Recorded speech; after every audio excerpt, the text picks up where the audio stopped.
In 2009, Australia made history when they won the inaugural Women's World Cup Sevens, beating New Zealand 15-10 in the final in Dubai.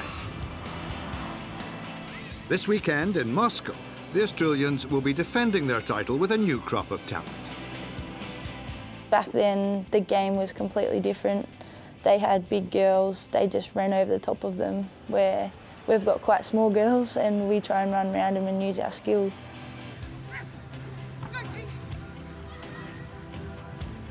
Gianna Panettone was just 13 when Australia were crowned champions 4 years ago. Oh, it was amazing. It was like a great feeling, obviously. Anyone's dream, any child that wants to play for their country, that's the ultimate dream in sport. So I felt really privileged to be able to wear the green and gold jersey, and it was kind of a bit daunting at first. I didn't think that I would kind of get the opportunity at a young age, but it's come along quite quickly and a bit unexpected, but I guess you've got to take it as it comes.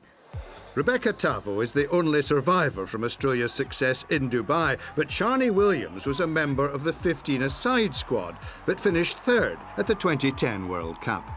It was pretty surreal for me, I was only 21, I think, back then.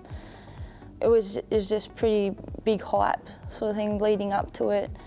All the older heads kind of took me under their wing and led me around, and I played a pretty good tournament, which is what I'm now doing for the younger ones. I'm taking them under my wing and telling them how important it is to be playing in front of big crowds and to try and block it out and not sort of get too hyped up, but also think about footy as well. I think us younger ones definitely look to the older players for some advice, some guidance, and just little tips on how to play the game, how to calm your nerves before the game, and little things like that. And they've been amazing. They've been such a good help.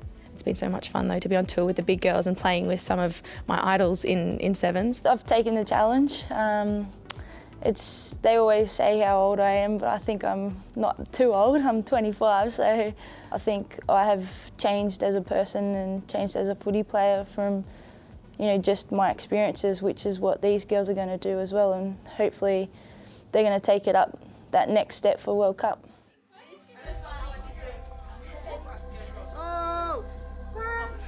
The women's game has taken great strides since rugby's inclusion in the Olympics and has become one of the fastest growing sports in the world. I've always wanted to be an Olympic athlete ever since I was a little kid. I come from an athletics background, so I was kind of aspiring to make it in, sprint hurdles or something along those lines. But as soon as the opportunity arose in sevens, that was just a massive eye-opener, and I was really, really keen to jump on board and see what I could do with sevens, and it's led me this far so far. So it's a very exciting thought. Take two. But before then, there's work to be done in the defence of their title. Everyone loves to beat the world champions. I've noticed that teams certainly do raise their game when they play us, raise the intensity in which they, execute things out on the field. It's a massive buzz. It's the highlight of the year, without a doubt. We're under the banner as, number one, and we've got to take that on the chin and step up.